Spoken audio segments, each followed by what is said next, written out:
Hi there. You're watching Sipping Off the Cuff on Tequila Aficionado Media on all of our platforms. I am Mike Morales here in San Antonio. That gentleman out there is. I'm Dave Dinius. I'm in Reno, Nevada. Dave has been helping me tonight dissect and talk about 1824 Casa Antigua. I wish they would tell us as part of the story, what does the 1824 stand for? Yeah, we don't know. We don't know. There's a lot that we don't know. We don't know. We There's, the information. This is all the information we got is like more like a table tent, okay, or a table card, and it's got the story. What this is, it's a family-owned brand. It's a couple by the name of Omar and Zandra Castañeda. They went on a honeymoon to Mexico and came back with a tequila brand. Can you believe Yes. that? They came back inspired to get a tequila brand. And look, Dave, can you believe that? I'm getting bubbles in an Anejo. get bubbles in the Anejo. That's some crazy stuff, man. I mean, these are lingering bubbles. It usually if anybody has seen me try this, you get the Yep. bubbles usually in a blanco, especially a well-made blanco. Yes. But how many times have we shaken an añejo or a reposado and get lingering bubbles? It's just got little ones in there just dancing up to the top. Yeah. We have been through the blanco, the reposado, and this evening we are going to be tasting. This is the añejo. Anejo. Sadly, the website tells us nothing On about, how long? about how long. I went out on a limb. I think the only thing the information tells us is American white oak barrels. Yep. I went out on a limb and I said, "What used whiskey?" That's what you said. Right. For the reposado. For Yep. the reposado, and maybe 6 to 8 months. Yep. What do you think? You think this is about? This has to be at least a year old. It has to be. It has to be, right?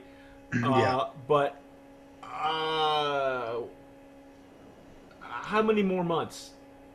Do we even want to say 18? Because it doesn't even look dark enough to be an 18 month. I don't want to go there. I don't want to go there. You don't want to go there? Okay. Well, you know what? What we're going to do is we're going to pour some in the Glencairn. I think I'm going to use my Glencairn tonight. That's what I has. And you can see, look at, they did some pretty branding, some beautiful branding. They got some great tchotchkes. Thanks again to 1824 you got a cozy, didn't you? I got a cozy. You got a cozy? I got a cozy. Yeah. I got two of them. You got a hat. I think I got a t-shirt. Got a t-shirt. I'm not exactly sure what happened to it, but I'll find it. One of the boys probably took it. I don't know.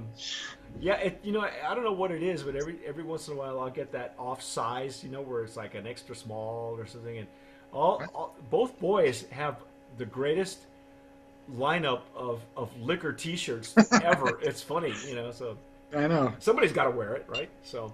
Yeah, good thing I don't card them for that. Yeah, no. They don't even look at them funny with it, but they're kind of used to it because they know. Oh, that's just Mike and Lisa's kid. That's Mike and Lisa's kid. So, the Glencairn. This is the añejo. It's not much darker than the Repo, man. Not much, just a little bit. 12 years in a day, or 12 months in a day. 12 months in a day, maybe. Yeah. Yeah, I don't know. Throughout the Blanco and the Reposado, the legs and tears have been stellar.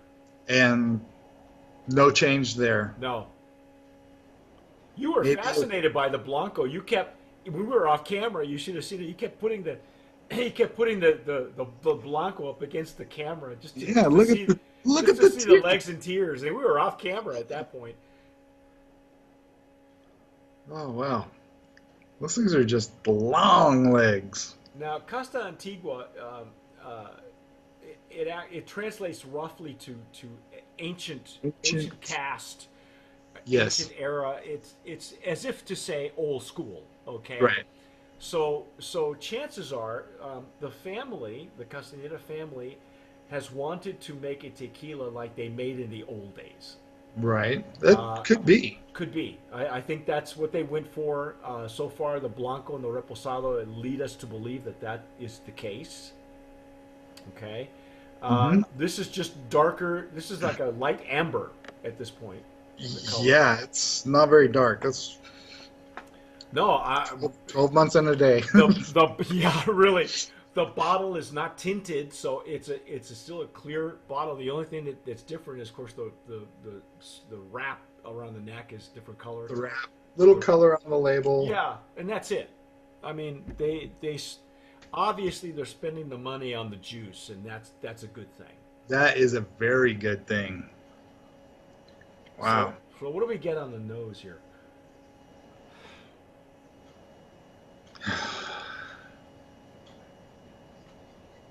There's still not much. There's still not much of the wood. It's a little bit more, but it's not that big amplified. No, it's not.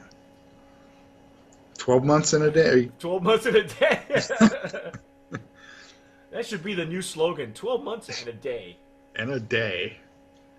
I'm getting a little bit more of the wood notes. It's not. I think with the Reposado, I said what? Toasted, something like that. I got more like toasted nuts and almonds or something. It was something like that. Yeah. But are you still getting any honey or caramel or anything that says whiskey? Maybe a little caramel. Not much though. Not much. And again, not that that's a bad thing. If you're an oak head, that this may not be the tequila for you, but if you're an agave head, like some of us, this is really something that will amaze and astound you because again, it's subtle notes, not heavy notes. It's very reminiscent of G4. Very reminiscent of what Felipe Camarena does. He insists on getting old barrels that don't have the wood's been stripped several times and whatever, because his thing is agave. Right. Now there is a picture behind on the website. They got the Anejo bottle, and behind it in the background they got some barrels, and those things look like old barrels. They look like their next use is going to be out front of a Home Depot, right? Yeah. Cut in half, and you use. Or they've already been at the Home Depot and they got them there. I don't know. Yeah. Hey, it tastes like soil. No, it's kidding. Just kidding. Yeah. Just kidding. I gotta tell you though, man, I'm really digging the smell of this, because it's like the oak, whatever remnants, however much the juice has touched the wood, it's just presenting the qualities of the agave. It's still agave forward. It's not been lost. It hasn't been overpowered. I'm really digging this. I got to dig in. Okay. All right. Oh.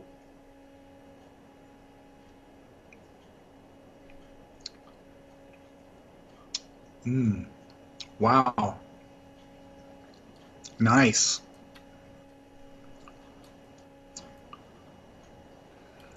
That is an easy sipping anejo.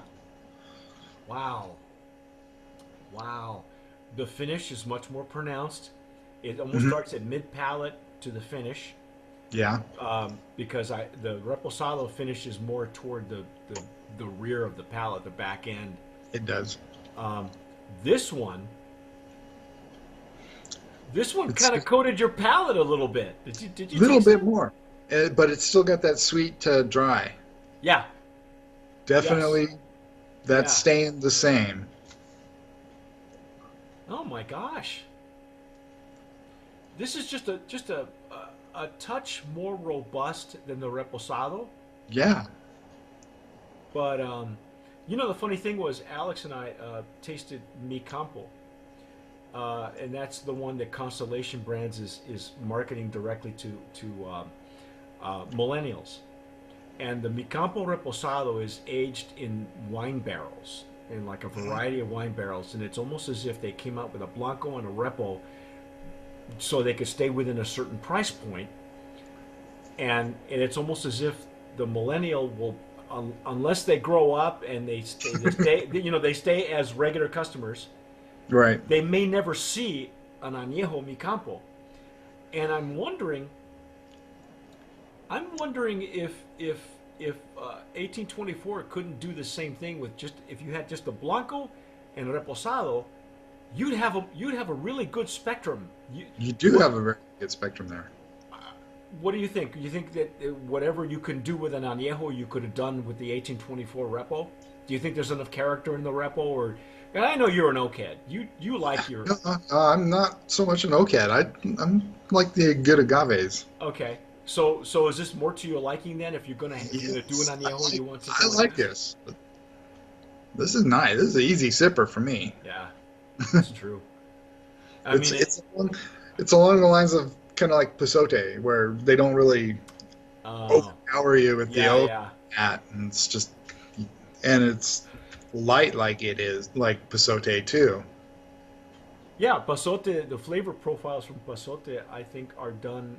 That's a Felipe Camarena joint, and I think the flavor profiles are done more in the distillation. I think that's how he's getting his differences in flavor profile versus G4 versus Terralta. Yeah, it's just the water. Yeah, the water and I think how he plays with his distillation.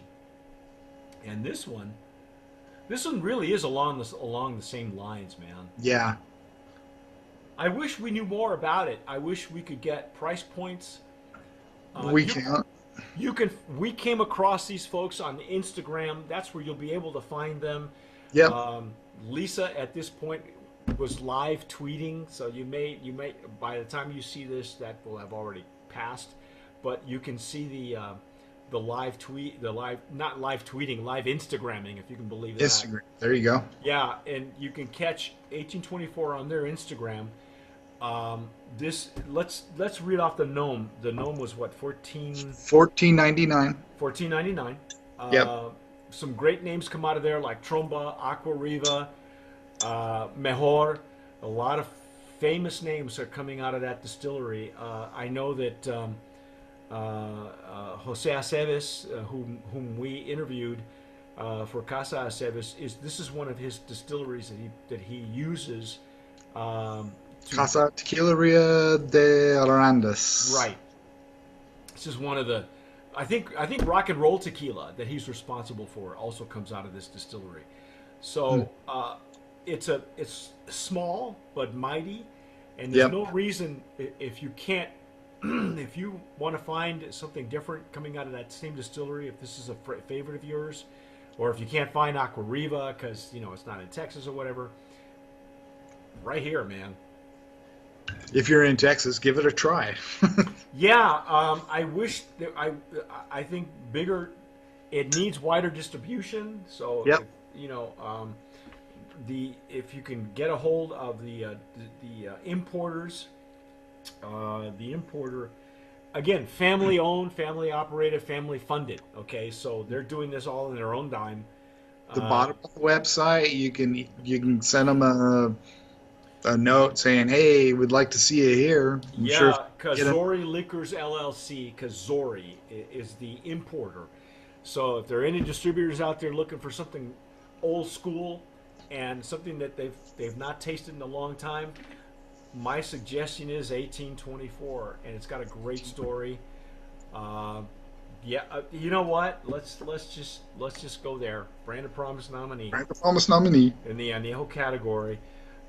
It is probably as close to old school as it's going to get. Yeah. There's not much else that we know. They're probably sourcing the agave from that area.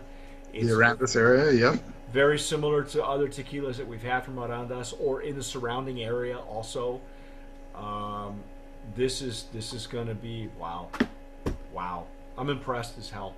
This is really something. It's been a solid lineup all the way through. It has.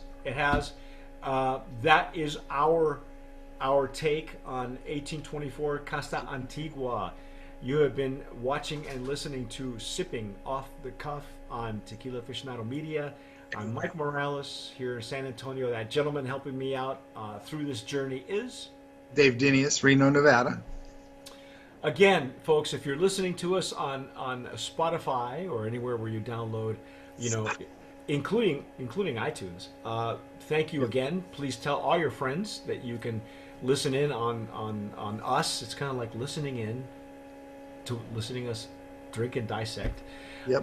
If you're watching us on YouTube, please subscribe. Hit the red button. Subscribe. And Dave will show you his tattoo. But whatever you do, tomar sabiamente. Sip wisely.